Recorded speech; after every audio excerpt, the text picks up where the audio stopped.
From the moment I got married, my mom never hesitated to remind my husband that if he couldn't do for me equal to or better than she could do for me, send me back home.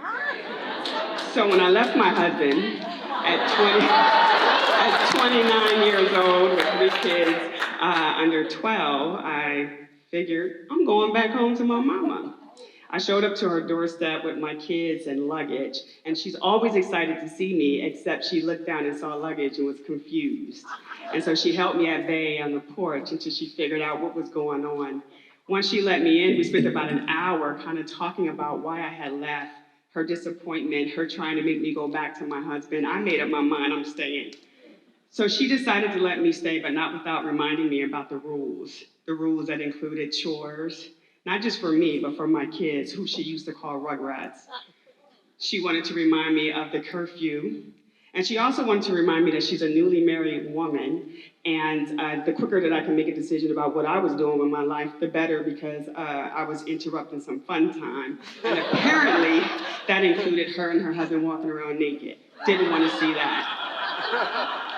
And so immediately after this conversation, I decided to go to the second level of the house. You know, this is the home that I grew up in, to unpack my things. And as soon as I got to the top of the step, my mom said, "To the left."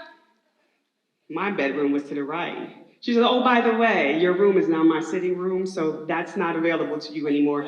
Your room now is in this office space, which was 10 by 10. And oh, by the way, I'm going to give you this amazing inflatable bed for me and my three rugrats to sleep in." She didn't tell me that there was a pinhole in the inflatable bed. So every night it would deflate, we would roll out. I had to get my kids up, pump it up manually, put them back in the bed, and finish up our sleep. This happened every night for the entire time that I was there. That was the worst part of that experience. It felt like a conspiracy. Every single day, my mom never hesitated to ask me, her and her husband, tightly wrapped in their robes, blowing smoke in the air, "Have you found a place to live? Are you going back to your husband?" And I would say, "No." And they would both look at their watches as if to say, "Time is ticking." Everything irritated my mom about my kids. Them messing up stuff, touching things, opening up the refrigerator, forgetting to close it, not doing their chores, everything. She had 13 exotic birds. And every time we walk in the door, at least 3 of them can speak. And so when we walk in the door, it was like we were home invaders, and they would scream, "Tina!" to let her know that we were there. So she was annoyed by that too.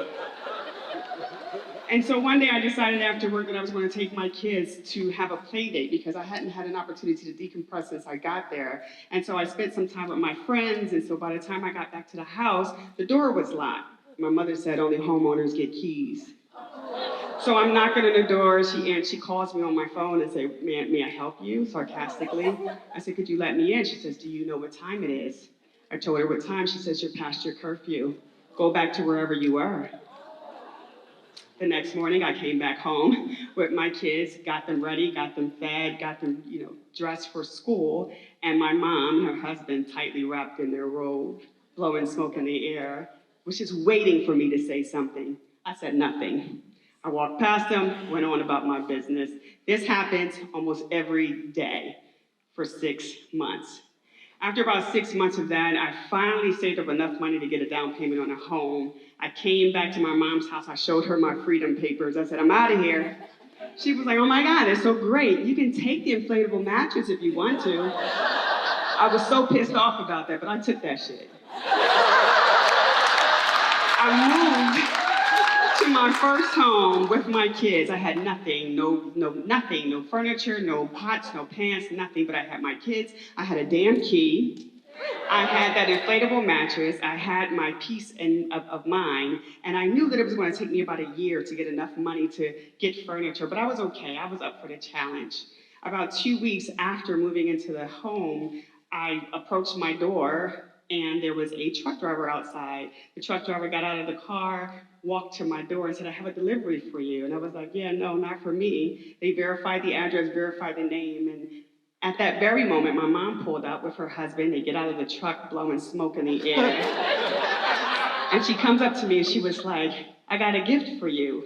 She said, I know that I put you through a lot in those 6 months, but you made a critical decision. And if I didn't like the decision, but you made it, you had no option but to win. I didn't want you to get comfortable because if you get comfortable, you forget what your goals are. And I needed to remind you that in the real world, people are not going to open the door for you. They're not going to be kind to you. They're not going to be nice to you. And they're not going to give a shit about your challenges. And so it's been 13 years since my mom passed away. I never missed an opportunity to tell people about the lessons that she taught me, even the shitty lessons that she taught me. But they were always blessings in disguise. I had challenges over the past 13 years, and I could not go back to my mom's house. So I had to deal with those things. That truck was filled with furniture. It filled my entire home, every room of the house. I still have some of that furniture to this day. Even a mattress. Fuck that inflatable mattress.